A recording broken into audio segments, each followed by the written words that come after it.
ठीक स्टार्ट हो गया है सर, स्टार्ट हो गया है।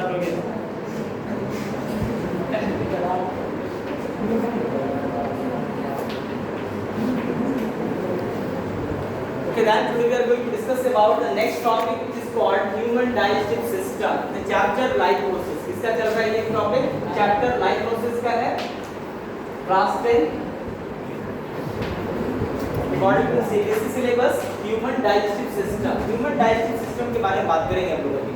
ह्यूमन डाइजेस्टिव सिस्टम जो है, the different name of human digestive system is nutrition in human being. याद रखिए इसका एक और नाम है न्यूट्रिशन इन ह्यूमन बीइंग। इसको हम लोग किस नाम से जानते हैं या और क्या लिखते हैं? Nutrition in human being. ठीक है, याद रखिएगा ह्यूमन डाइजेस्टिव सिस्टम को न्यूट्रिशन इन ह्यूमन बीइंग के नाम से भी हम लोग क्या करते हैं, जानते हैं।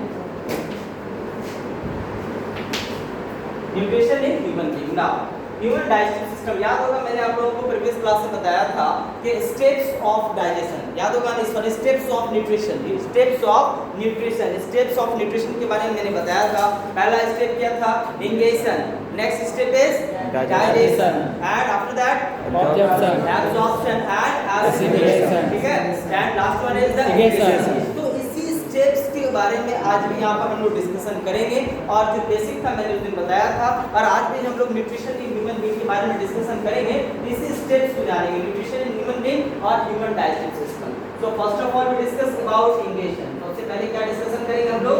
पहला सबसे पहले इंगेशन होगा। Ingestion is a such type of process in which we take food in our mouth. Ingestion क्या है? इंगेशन एक वैसा प्रोसेस है जिसमें फूड को कहाँ लेते हैं हम लोग? अपने माउथ में लेते हैं। By the one organ which is called hand की मदद से या किसी मदद से हम लोग माउथ में फूड को लेते हैं। इसी प्रोसेस को क्या कहा जाता? इंगेशन कहा जाता। इंगेशन ऑफ फूड कहा जाता है in which we take the food. ठीक है, जिससे हम लोग फूड को लेते कहाँ लेते हैं? In our mouth. हम लोग अपने माउथ में जो फूड को लेते हैं इसी को क्या कहा जाता? इंगेशन कहा जाता। याद रखिएगा इन ह्यूमन डाइजेस्टिव सिस्टम के अंदर न्यूट्रिशन इन एनिमल्स में से, न्यूट्रिशन इन ह्यूमन बीइंग में से हम लोगों की बॉडी के अंदर एक स्पेशल ऑर्गन प्रेजेंट है जो फूड को रिसीव करता है, which is called the mouth. क्या रहता है इंगेशन के लिए? हमारे बॉडी के अंदर क्या प्रेजेंट है? माउथ प्रेजेंट रहता है। ठीक है, क्या प्रेजेंट रहता? माउथ प्रेजेंट रहता है। अब थोड़ा सा समझिएगा यहाँ पे बात को कि माउथ में जैसे हमने फूड को लिया, ठीक है, माउथ में जैसे हमने फूड को डाला, जैसे फूड को माउथ में हमने डाला तो क्या हुआ? सबसे पहले थोड़ा सा माउथ के बारे में जानेंगे। माउथ में क्या क्या प्रेजेंट है? माउथ में हमारे पास क्या है? टंग प्रेजेंट है, टंग प्रेजेंट है, टीथ प्रेजेंट है। याद रखिएगा माउथ में क्या है? टंग है, टीथ है, ये सब चीज हम लोगों के माउथ में क्या है? प्रेजेंट है। ठीक है, तो टंग का क्या फंक्शन है ये देखिए। टंग क्या करता है? फूड को सिर्फ मिक्स करने का काम करता है। किसके साथ? जो सलाइवा प्रेजेंट है हमारे माउथ में। हमारे माउथ में क्या प्रेजेंट रहता है? हमेशा सलाइवा रहता है ना, हमारा माउथ हमेशा मॉइस्ट रहता है। क्यों रहता है? Because our mouth contain a one special type of gland which is called the salivary gland. क्या बोलते हैं इसको हम लोग? सैलिवरी ग्लैंड के नाम से जानते हैं। And salivary gland is such type of gland which is responsible for the secretion of saliva. जो किस चीज के लिए रिस्पांसिबल है? सलाइवा के सेक्रेशन के लिए रिस्पांसिबल है। और ये सलाइवा क्या करता है? सलाइवा मिक्स होता है जैसे फूड के साथ। तो याद रखिएगा, अभी जैसे हम आपको अभी बताएंगे इसके रिगार्डिंग, समझिएगा मैं क्यों बता रहा था। इंगेशन यहाँ पे क्लियर हो गया कि माउथ में फूड को लेना, that is called the ingestion. ठीक है, जैसे डाइजेशन में हम लोग आएंगे, जैसे डाइजेशन में हम लोग आएंगे तो याद रखिएगा फर्स्ट स्टेप जो डाइजेशन जो सबसे पहले बिगिंस होता है वो कहाँ होता है पता है? माउथ में होता है। इसीलिए माउथ के बारे में डिस्कशन कर रहे थे। डाइजेशन जो होता सबसे पहले कहाँ बिगिंस होता? तो माउथ में बिगिंस होता है। सबसे पहले कहाँ बिगिंस होता है? माउथ में। यानी कि डाइजेशन सबसे पहले कहाँ स्टार्ट होता? ह्यूमन के अंदर, ह्यूमन बॉडी में। ठीक है, कहाँ होता? तो माउथ में होता है। Because mouth contain what? Because mouth contain the salivary gland and mouth is responsible for the secretion of saliva. किस चीज के सेक्रेशन के लिए रिस्पांसिबल है? सलाइवा के सेक्रेशन के लिए रिस्पांसिबल है माउथ में जो ग्लैंड है, सैलिवरी ग्लैंड। अब देखो, यानी कि जैसे माउथ में जो फूड गया, ठीक है, जैसे क्या हुआ? माउथ में फूड गया, किसके साथ मिला? सलाइवा के साथ मिला। ठीक है, सलाइवा के साथ, जैसे ये सलाइवा के साथ मिला तो सलाइवा में क्या था?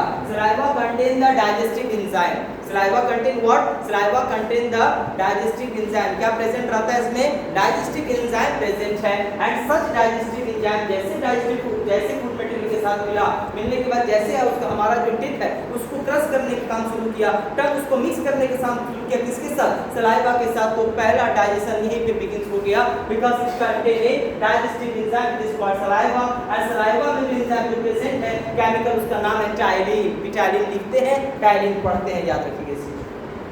नाउ लिसन, अब हम लोग इंग्लिशन कंप्लीट हो गया हमारा। Next we discuss about the digestion. Digestion थोड़ा बड़ा है, डाइजेशन जो है वो क्या है, थोड़ा बड़ा है, उसके रिगार्डिंग हम लोग अभी यहाँ पे डिस्कशन करेंगे। डाइजेशन जो है ये समझ लीजिए डाइजेशन क्या है। डाइजेशन सबसे पहले डाइजेशन कहाँ बिगिंस हुआ, माउथ में, यानी कि फूड पार्टिकल जो माउथ में हम लोगों ने लिया है ना, माउथ में जैसे कोई भी चीज हम खाए, खाने के बाद यहाँ पे क्या मिक्स हुआ, सलाइवा के साथ यहाँ मिक्स हो गया, फर्स्ट स्टेप ऑफ डाइजेशन यहीं पर हो गया है ना।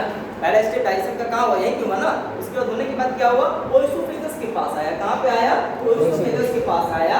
ओएसोफेगस के पास जो आया, इस तरह से फूड का स्ट्रक्चर है, मान लो ये इस तरह से फूड है, चबाए वगैरह पूरा दबाए, फूड को क्रश किए, फूड इस तरह राउंड होकर के कहाँ पहुंच गया, फूड कहाँ पे पहुंच गया, ये सपोज करते हैं ये क्या है, फूड है, ठीक है, ये फूड है, ये फूड का एक स्ट्रक्चर हम दिखा रहे हैं, ये फूड का एक फॉर्म बन गया। तो ये जो फॉर्म बना फूड का, इसके बाद मैस्टिकेशन के बाद, चबाने के बाद, ठीक है, मैस्टिकेशन चबाने के बाद, सलाइवा के मिलने के बाद, ठीक है, ध्यान समझिएगा, सलाइवा के मिलने के बाद, सब चीज मिक्स होने के बाद कहाँ पे पहुंचा, ओएसोफेगस के पास पहुंचा। यहाँ पे जैसे कि ओएसोफेगस के पास पहुंचा, तो ओएसोफेगस के पास इस तरह का स्ट्रक्चर पहुंचा, this structure is called bolus. क्या बोलते हैं इसको हम लोग, बोलस, याद रखिएगा, बोलस। बोलस क्या हुआ, masticated food is called the bolus, याद रखिएगा, जो मैस्टिकेटेड फूड है उसको बोलस बोलते हैं। और वो कहाँ पहुंचा, ओएसोफेगस का ये जो पाइप है, जो कार्टिलेजिनस जो है, यहाँ पे पहुंचा, और पहुंचने के बाद फिर क्या हुआ, ठीक है, ओएसोफेगस के पास पहुंचा, और ओएसोफेगस के पास पहुंचने के बाद क्या हुआ, फिर ओएसोफेगस के पास पहुंचने के बाद क्या हुआ,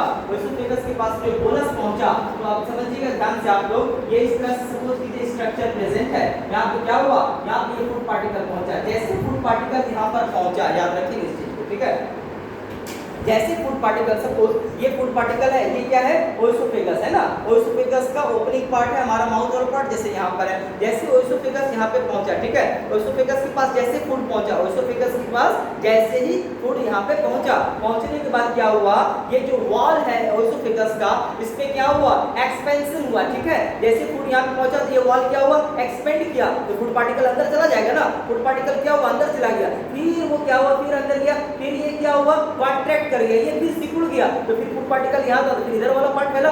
इस तरह से contraction and relaxation is done in the wall of the ओएसोफेगस। ओएसोफेगस के वॉल में क्या होगा, कॉन्ट्रैक्शन एंड रिलैक्सेशन होगा, और उसके मदद से क्या होगा, ये कॉन्ट्रैक्शन रिलैक्सेशन की मदद से ही फूड पार्टिकल जो है हमारे नीचे जाएगा ओएसोफेगस में। अब now listen, the contraction and relaxation of the wall of ओएसोफेगस is called what, is called what, बता सकते हो मेरे को, क्या कहते हैं, peristaltic movement. Always memory that the contraction and relaxation of the wall of oesophagus is called the peristaltic movement। Peristaltic movement के नाम से इसको हम लोग जानते हैं। ऐसा नहीं कि पेरिस्टाल्टिक मूवमेंट सिर्फ ओएसोफेगस के वॉल में ही होता है, हमारे इंटेस्टाइन में भी होता है, कहीं पर भी किसी का भी वॉल जो है कॉन्ट्रैक्ट करेगा और रिलैक्स होगा, ठीक है, कॉन्ट्रैक्शन और रिलैक्सेशन होगा, तो such contraction and relaxation is called one movement which is known as the peristaltic movement. So always remember that the peristaltic movement जो है ओएसोफेगस के वॉल में भी होगा, ठीक है, ओएसोफेगस के भी वॉल में होगा, फिर कहाँ होगा, हमारे इंटेस्टाइन में भी होगा, आफ्टर दैट कहाँ होगा, रिप्रोडक्टिव ट्रैक्ट में भी होगा, याद रखिए, ठीक है, रिप्रोडक्टिव ट्रैक्ट जब आगे रिप्रोडक्शन हम आपको पढ़ाएंगे तो वहां बताएंगे, वहां पर भी क्या होगा, वहां पर भी ये सेम चीज होगा, पेरिस्टाल्टिक मूवमेंट वहां पर भी टेक्स प्लेस करेगा, ठीक है ना, वहां पर भी क्या होगा, पेरिस्टाल्टिक मूवमेंट जो है वो टेक्स प्लेस करेगा, इस चीज को आप याद रखिए। क्लियर है, पेरिस्टाल्टिक मूवमेंट समझ में आ रहा है सबको, anyone having any doubt regarding the peristaltic movement, फिर से बता देता हूं, ध्यान से समझना, the expansion and relaxation of the wall of ओएसोफेगस, जहां पर ओएसोफेगस का एग्जांपल ले रहे हैं, या इंटेस्टाइन का हो गया या रिप्रोडक्टिव ट्रैक्ट हो गया, ठीक है, तो वॉल जो भी एक्सपेंड और रिलैक्स करेगा, ठीक है, उसी को क्या बोलेंगे, such expansion relaxation is known as one movement which is called peristaltic movement. एक मूवमेंट के नाम से जाना जाता है, क्या नाम है उसका, पेरिस्टाल्टिक मूवमेंट, ठीक है। अब देखो पेरिस्टाल्टिक मूवमेंट कहाँ हुआ, हमारे वॉल में हुआ, किसके वॉल में, ओएसोफेगस के वॉल में हुआ, जिसके मदद से जो फूड हमने खाया था, जो फूड हमने लिया था, जो जिस फूड फूड को इंगेस्ट किया था, इंगेशन हुआ था, वो फूड कहाँ चला गया, वो फूड अब मूव करते हुए कहाँ चला गया, एक जे शेप्ड ऑर्गन के पास चला गया, कहाँ चला गया, एक जे शेप्ड ऑर्गन के पास चला गया, and such name of such J shaped organ is called the stomach. इसी को क्या बोलते हैं हम लोग, स्टोमक के नाम से। शेप कैसा है स्टोमक का, जे शेप्ड का है, ठीक है, याद रखिए कैसा होता है, जे शेप्ड का स्टोमक है। और स्टोमक जो हम लोगों का है, ये फूड पार्टिकल स्टोमक के पास चला गया है ना, जो फूड हमने खाया, अब ये स्टोमक के पास गया तो क्या होगा, stomach is like a grinding machine, grinder की तरह है, घर में ग्राइंडर होता है, पीसने का काम करते हैं हम लोग, तो उसे पीसने का काम करता है, याद रखिएगा कौन, हमारा जो स्टोमक है, स्टोमक का जो वॉल है उसको क्रश करता, क्योंकि थोड़ा सा तो हमें हल्का सा तो क्या हो जाता है, यहाँ पे डाइजेशन तो बिगिन से ही हो गया, शुरू हो गया, जैसे सलाइवा से मिक्स हुआ था फूड पार्टिकल हमारा माउथ में हुआ था ना, तो वही माउथ में जो फूड पार्टिकल मिक्स हुआ था वो किधर में गया, वो जे शेप्ड ऑर्गन के पास गया, कहाँ गया, जे शेप्ड ऑर्गन के पास गया, और जे शेप्ड ऑर्गन कौन से ऑर्गन के पास गया, स्टोमक के पास गया, और स्टोमक क्या किया, स्टोमक जो फूड पार्टिकल को रिसीव किया, after receiving what happened, after receiving क्या हुआ, रिसीव करने के बाद क्या हुआ, स्टोमक जो है हम लोगों का, stomach is responsible for the secretion of, किस चीज के सेक्रेशन के रिस्पांसिबल है, बहुत सारे डाइजेस्टिव एंजाइम को सेक्रेट करने के लिए रिस्पांसिबल है, ठीक है, और क्या प्रेजेंट है वहाँ, हाइड्रोक्लोरिक एसिड भी वहाँ प्रेजेंट है। अभी हम डिटेल में अब हम लोग स्टोमक के बारे में पढ़ेंगे, ठीक है, क्या पढ़ेंगे, अब स्टोमक को ही अच्छे से हम लोग अभी समझेंगे, क्लियर है, ठीक है ना, अब स्टोमक को ही पढ़ेंगे अभी डिटेल में, अब क्लास स्टोमक पे चलेगा, क्योंकि डाइजेशन थोड़ा सा कॉम्प्लिकेटेड है और टफ भी है, थोड़ा बड़ा है, आराम से इस पे बात करेंगे, समझते चलिए, टाइम काफी है इसके लिए। तो सबसे पहले यहाँ पे अब डिस्कशन हमारा होगा अभी रिगार्डिंग द स्टोमक, स्टोमक के बारे में सारी बातें जो आपको पढ़ना है वो हम अभी बता रहे हैं। Stomach already you come to know that stomach is called the J shaped organ, ये आप लोगों को समझ में आ गया, स्टोमक एक जे शेप्ड ऑर्गन है, समझ गए आप लोग, है ना, स्टोमक कैसा ऑर्गन है, जे शेप्ड ऑर्गन है, स्टोमक जो है हम लोगों का, स्टोमक जो है हम लोगों का, the wall of stomach contain, the wall of stomach contain what you know, the wall of stomach contain, जानते हैं आप लोग क्या कंटेन करता है, गास्ट्रिक ग्लैंड्स को, क्या कंटेन करता है, गास्ट्रिक ग्लैंड्स हम लोगों का जो वॉल है स्टोमक का, ये क्या कंटेन करता है, गास्ट्रिक ग्लैंड्स को कंटेन करता है, याद रखिएगा, एंड गास्ट्रिक ग्लैंड जो है एक दो नहीं, millions of gastric glands are present in the wall of our stomach, हमारे जो दीवार है स्टोमक का, अगर उसको कट करके हम लोग माइक्रोस्कोप पे देखेंगे तो मिलियंस ऑफ गास्ट्रिक ग्लैंड्स हम लोगों को नजर आएगा, क्या नजर आएगा, मिलियंस ऑफ गास्ट्रिक ग्लैंड्स दिखेगा हम लोगों को।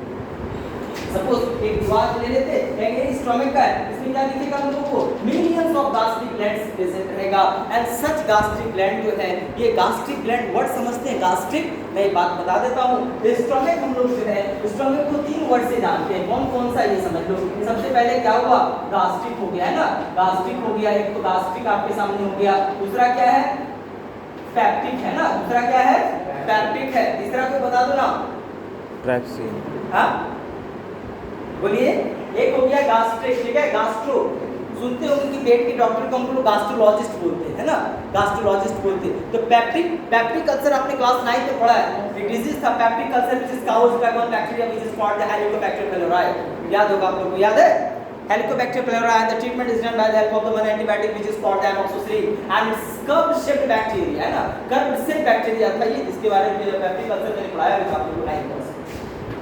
तो ये क्या हो गया, पैप्टिक, दूसरा क्या है, तीसरा नाम already stomach is the third name, है ना, स्टोमक हो गया, गास्ट्रिक ग्लैंड, गास्ट्रिक हो गया, पैप्टिक, 3 नाम से ये जाना जाता है।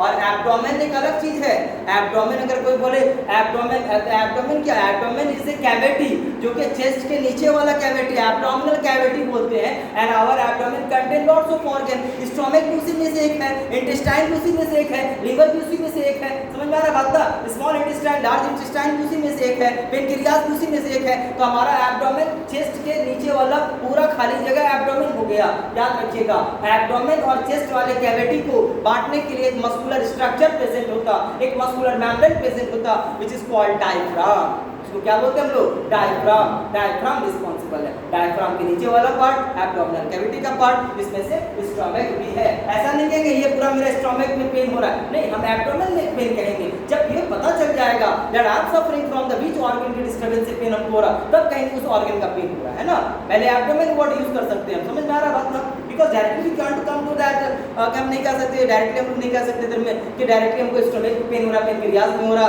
According to symptom we speak that we are suffering from this particular issue. ऐसा सिम्टम से कह सकते हैं कि अपर एब्डोमेन में तो लीवर में प्रॉब्लम आ सकता है ना, अलग अलग तरह का अलग अलग डिस्टर्बेंस हो सकता है अलग अलग सिम्टम से। तो by the way you are getting that stomach contain millions of gastric gland and such gastric gland is responsible for the secretion of, किस चीज को सेक्रेट करता है ये gastric gland? Gastric gland is responsible for the secretion of three powerful enzymes। तो इन powerful enzymes के बारे में हम लोग देखेंगे। The first enzyme is called what you know? HCl, hydrochloric acid। Next one is called pepsin, enzyme pepsin, enzyme pepsin, and third one is called mucus। तीनों के बारे में डिटेल में समझेंगे। बड़ा खतरनाक चीज है हाइड्रोक्लोरिक एसिड। बोलते हैं एसिड की कांटेक्ट में बॉडी का कोई भी लिविंग सेल आ जाए तो वो जल जाता है ना? सुनते हैं ना ऐसा हम लोग, घर में एसिड वगैरह होता है, घर में एसिड है, थोड़ा सा आपका कहीं पे कटा हुआ अगर लग गया तो देखो कितना आपको लहरता है कि नहीं? अब हमारा स्टोमक क्योंकि लिविंग सेल है, कैसा है हमारा स्टोमक? लिविंग सेल है। अब उस लिविंग सेल से ऑलरेडी क्या सेक्रेट हो रहा है? ऑलरेडी क्या सेक्रेट हो रहा है? क्या सेक्रेट हो रहा है? ऑलरेडी HCl सेक्रेट हो रहा है, ठीक है? ऑलरेडी क्या सेक्रेट हो रहा है? HCl सेक्रेट हो रहा है। रात में सोते नहीं है लग रहा है ना, इसलिए नींद आ जाता है दिन में। पूरा सो गए थे आप, जगाया है, ठीक है? देखिए क्लियर हो गया। तो हाइड्रोक्लोरिक एसिड है, एंजाइम पैप्सिन है एंड म्यूकस है। क्लियर है? तो गास्ट्रिक ग्लैंड जो है, गास्ट्रिक ग्लैंड जो है क्या क्या सेक्रेट करता है? हाइड्रोक्लोरिक एसिड को सेक्रेट करता, एंजाइम पैप्सिन को सेक्रेट करता और म्यूकस को सेक्रेट करता है। इस तीनों के फंक्शन को जरा देख के समझेंगे। अभी हम लोग सपोज करते हैं ये क्या है? हमारा दीवार है स्टोमक का, ठीक है? ये किसका दीवार है? स्टोमक का एक वॉल हम यहाँ पर इस तरह से बनाते हैं। चलिए स्टोमक की एक वॉल, इमेजिनेशन ऐसा कुछ है नहीं, बट इमेजिनेशन समझने के लिए हम लोग ने क्या ड्रॉ किया? इधर में स्टोमक का वॉल है and such wall of the stomach contain what? Thousands of gastric gland. इसके पास थाउजेंड्स ऑफ गास्ट्रिक ग्लैंड्स है और ये सब गास्ट्रिक ग्लैंड क्या कर रहा? अलग अलग फंक्शन को परफॉर्म कर रहा है। हाइड्रोक्लोरिक एसिड को सेक्रेट कर रहा, एंजाइम पैप्सिन को सेक्रेट कर रहा, म्यूकस को सेक्रेट कर रहा है। अब आप सोचो सबसे पहले कि हाइड्रोक्लोरिक एसिड जो है ऑलरेडी क्या है? एसिड है। हाइड्रोक्लोरिक एसिड क्या है? एसिड है। और ये अगर हमारे लिविंग सेल के कांटेक्ट में आएगा तो क्या होगा? हमारा लिविंग सेल जल जाएगा, है ना? इफेक्टिव होगा। अब क्वेश्चन आता है क्यों हाइड्रोक्लोरिक एसिड फिर सेक्रेट हो रहा है हमारे स्टोमक के अंदर? क्या रोल था उस चीज का? क्या रोल है? क्यों सेक्रेट हो रहा है? ये एंजाइम पैप्सिन क्या करेगा उधर में? ये म्यूकस का क्या काम है? तीनों के फंक्शंस को अच्छे से हम लोग समझेंगे ताकि आपको डाइजेस्टिव सिस्टम बहुत अच्छे तरीके से समझ में आ जाए स्टोमक किस तरह फंक्शन करता है। सबसे पहले जरूर सेक्रेट करते हैं किस चीज को हम लोग? म्यूकस है, हाइड्रोक्लोरिक एसिड। ये क्या कर रहा है? दीवार से क्या निकल रहा है? हाइड्रोक्लोरिक एसिड HCl निकल रहा है, ठीक है? हाइड्रोक्लोरिक एसिड दो तरह का होता है, कॉम्प होता है, एक डाइल्यूट होता है। शायद लैब में कभी गए होंगे तो आप लोग देखे होंगे या सब्जेक्ट में प्रैक्टिकल किए होंगे। तो हाइड्रोक्लोरिक एसिड जो है, ये हाइड्रोक्लोरिक एसिड जो है हमारे लिविंग सेल से, हमारे वॉल स्टोमक की दीवार से क्या हो रहा? ये सेक्रेट हो रहा है। अब सबसे पहला सवाल है ये क्यों सेक्रेट हो रहा? पहला क्वेश्चन बड़ा सिंपल है, आप लोग कह दोगे कि सर ऐसा है ना कि जो बैक्टीरिया वगैरह खाने के साथ हम लोगों की बॉडी के अंदर चला जाता है वो उसको मारने का काम करता है। बिल्कुल सही बात, यू ऑल आर 100% राइट, एकदम सही है। बहुत सिंपली आप बुक्स में लिखा हुआ आपको ये मिल जाता है कि ऐसा क्यों हो रहा है भाई? जो बैक्टीरिया वगैरह हम लोग फूड पार्टिकल्स के साथ जो बैक्टीरिया चला गया स्टोमक में वो उसको किल करने का काम करता है। बिल्कुल सही बात है, वो उसको किल करने का काम करता है। और ये बहुत इंपॉर्टेंट फंक्शन है हाइड्रोक्लोरिक एसिड का। हाइड्रोक्लोरिक एसिड अगर नहीं हमारे स्टोमक में प्रेजेंट होगा तो हमारे स्टोमक का मीडियम एसिडिक नहीं होगा, और एसिडिक अगर मीडियम नहीं होगा तो एक एंजाइम जिसका नाम पैप्सिन है, पैप्सिन फंक्शनल नहीं होगा। अगर एंजाइम पैप्सिन फंक्शनल नहीं होगा तो क्या होगा? समझ में आ रहा है? प्रोटीन डाइजेस्ट नहीं होगा हमारे बॉडी के अंदर। ये जो दाल खाते हैं हम लोग, जो प्रोटीनियस फूड हम लोग लेते हैं, ये प्रोटीन तब डाइजेस्ट होगा हमारे स्टोमक में, हमारे बॉडी के अंदर तब डाइजेस्ट होगा तब जबकि हाइड्रोक्लोरिक एसिड जो है स्टोमक का जो मीडियम है वो कैसा बना देगा? एसिडिक बना देगा, ठीक है? कैसा बना देगा? एसिडिक बना देगा, ठीक है? याद रखेंगे इसको, कैसा बनाएगा? एसिडिक बना देगा। और एसिडिक बनने के बाद ही ये एंजाइम पैप्सिन फंक्शनल होगा, नहीं तो ये किसी काम का नहीं, ये बंदा बैठा हुआ है। समझ आ रहा है बात ना? ये एंजाइम क्या है? उधर में सिर्फ बैठा हुआ है, कुछ नहीं करेगा, चुपचाप बस पड़ा हुआ है। जैसे एसिडिक मीडियम होगा, एसिडिक मीडियम होगा, एंजाइम पैप्सिन अपने फंक्शन को शुरू करेगा और प्रोटीन को डाइजेस्ट करने का काम करेगा। समझ आ रहा है बात ना?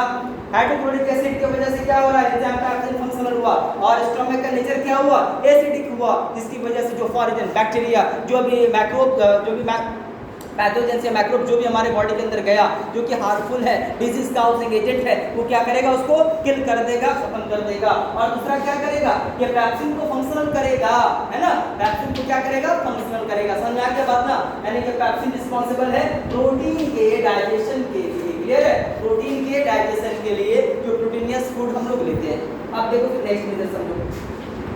अब क्या है, ये जो हाइड्रोक्लोरिक एसिड है, हाइड्रोक्लोरिक एसिड जो सेक्रेट हो रहा है, हाइड्रोक्लोरिक एसिड जो सेक्रेट हो रहा है बार-बार, ये निकल रहा है ना, निकल रहा है, तभी तो ये फंक्शन कर पा रहा है एंजाइम पैप्सिन। अब इसके सेक्रेशन से हमारे बॉडी के वॉल, हमारे स्टमक के वॉल का कोई डिस्टरबेंस ना हो, हमारे स्टमक के दीवार का कोई डिस्टरबेंस ना हो, कोई डैमेजेशन नहीं हो, कोई डैमेज वो ना हो, कोई डिस्टरबेंस ना हो, ठीक है, कोई केरोसिव पेनफुल ब्लीडिंग ना हो या पेन ना हो वहां पर। इसके लिए जो म्यूकस है, म्यूकस क्या करता है, वो उधर से निकल रहा है और ये इसके ऊपर एक लेयर की तरह बना करके रखता है। किसके ऊपर, स्टमक के दीवार के ऊपर, स्टमक के वॉल के ऊपर एक layer like structure, jelly like. Mucus क्या है, जेली लाइक होता है ना, जेली लाइक गाढ़ा होता है, लिक्विड का गाढ़ा वाला पार्ट है, तो वो क्या हो गया, उसके ऊपर पेंट की तरह सिंपल सिंपल समझो कि ये दीवार है ना, दीवार है, तो दीवार पे तो क्या हो गया, सबसे पहले ईंटा जोड़ दिए, प्लास्टर कर दिए, अब उसके बाद क्या किया, पेंट को चढ़ा दिया, यानी कि म्यूकस मेम्ब्रेन। वैसे हमारा स्टमक का दीवार है, उधर में क्या हुआ, उधर में क्या हुआ, वहां पे म्यूकस मेम्ब्रेन पूरा स्ट्रक्चर, म्यूकस का शीट जो वो चढ़ गया, और उसके बाद क्या हुआ, कितना भी हाइड्रोक्लोरिक एसिड निकल रहा है वो उसके ऊपर इफेक्ट नहीं कर पा रहा है, और अपना पूरा फंक्शन जो है गास्ट्रिक ग्लैंड बॉडी में हमारे स्टमक के दीवार से क्या करवा रहा है। तो म्यूकस समझ में आ गया, mucus is responsible to prevent us from the hydrochloric acid से होने वाले इन्फेक्शन से बचाने के लिए कौन प्रेजेंट है, कौन प्रेजेंट है, म्यूकस प्रेजेंट है, क्लियर है, कौन प्रेजेंट है, म्यूकस है। एंजाइम पैप्सिन किस लिए प्रेजेंट है, प्रोटीन के डाइजेशन के लिए। Hydrochloric acid is responsible to activate the protein, because acidic medium नहीं होगा स्टमक का, ये कभी एक्टिवेट नहीं होगा, फंक्शन नहीं कर पाएगा। अब एक छोटा सा मेरा क्वेश्चन है अभी आप लोगों को, एक क्वेश्चन आप लोगों से हमारा ये क्वेश्चन ये है, अब ये बताइए हमको आप लोग अभी कि हाइड्रोक्लोरिक एसिड तो सेक्रेट हो रहा है वॉल से और एंजाइम पैप्सिन भी सेक्रेट हो रहा है, ये हाइड्रोक्लोरिक एसिड उस समय क्या करेगा जब हमारा पेट खाली होगा। बच्चों की अक्सर कर एक आदत होती है भूखे पेट में क्लासेस चले जाने का, भूखे पेट है, सुबह सुबह कौन खाएगा, खाया नहीं जा रहा, 2 बज रहा है, 1 बज रहा है, 3 बज रहा है, घर पहुंचे उसके बाद खाना खा रहे, सुबह से भूखे रह जाते हैं। आजकल एक डिजीज कॉमन दिखता है आप लोगों को, वो है गैस का प्रॉब्लम, है ना, बहुत ज़्यादा गैस्ट्रिक, बहुत ज़्यादा है ना, गैस्ट्रिक क्यों हो रहा है पता है आपको, क्योंकि हम लोग ज़्यादा दिन तक भूखा रहते हैं, ज़्यादा देर तक भूखा रहते हैं। हमारे यहाँ ज़्यादातर इंडियन कल्चर में फीमेल्स को देखा जा रहा है गैस्ट्रिक का प्रॉब्लम हो रहा। क्यों ऐसा होता है, रीजंस क्या इसके रिगार्डिंग है, रीजंस है कि वो घर में बहुत देर तक भूखा रहती है, लास्ट टाइम पे काम करते, भूखा बिल्कुल नहीं रहना चाहिए, कुछ न मिले तो 1 गिलास पानी आप पी लो, क्योंकि अब आप देख सकते हो कि हाइड्रोक्लोरिक एसिड कितना खतरनाक एसिड है। जब ये खाली मिलेगा स्टोमक, इसको स्टोमक बिल्कुल जब खाली मिलेगा क्या करेगा पता है आपको, म्यूकस जो है उसी को ये डैमेज करना शुरू कर देगा। म्यूकस जो था इसको बचाने के लिए उसी को डैमेज करना शुरू कर देगा। याद होगा पेप्टिक अल्सर आप लोगों को मैंने बताया था, बहुत भयानक दर्द होता है, और आपको पता है जब गैस्ट्रिक धीरे धीरे अल्सर में चेंज हो जाता है, लोग बोलते हैं कि उनको गैस बहुत बन रहा है, अल्सरेशन हो गया, आपको अल्सर आ रहा है, डॉक्टर साहब रिपोर्ट दिखाते बोलते हैं आपको तो अल्सर हो गया, आप बहुत परहेज से चलिए। क्यों ऐसा होता है, ज़्यादा देर तक भूखे रहने से ऐसा होता है। अक्सर कर कुछ ना मिले तो पानी पी लीजिए आप लोग, ताकि वो जो हाइड्रोक्लोरिक एसिड सेक्रेट हो रहा है वो उसमें मिक्स हो जाएगा ना।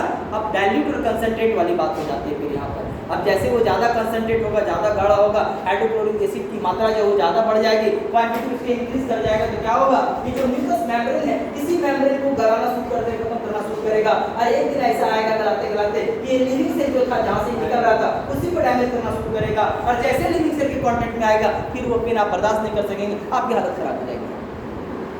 समझ आ रहा बात ना, that is called the corrosive pain, उसको बोलते हैं कोरेसिव पेन बोला जाता है। तो याद रखिएगा, इसलिए कभी भी एम्प्टी स्टमक नहीं होना चाहिए, हमेशा कुछ ना कुछ आपको जो भी मिले उसको खा लेना चाहिए। क्लियर हो गया। तो आज हम लोग यहाँ पे डिस्कशन किए हाइड्रोक्लोरिक एसिड के रिगार्डिंग, एंजाइम पैप्सिन स्टमक के रिगार्डिंग। अभी हमारा ह्यूमन डाइजेस्टिव सिस्टम खत्म नहीं हुआ है, आगे फिर इस पे हम बताएंगे आप लोगों को, कल हमारा जो क्लास होगा फिर इसमें हम आगे आप लोगों को इसके रिगार्डिंग बताएंगे। क्लियर है।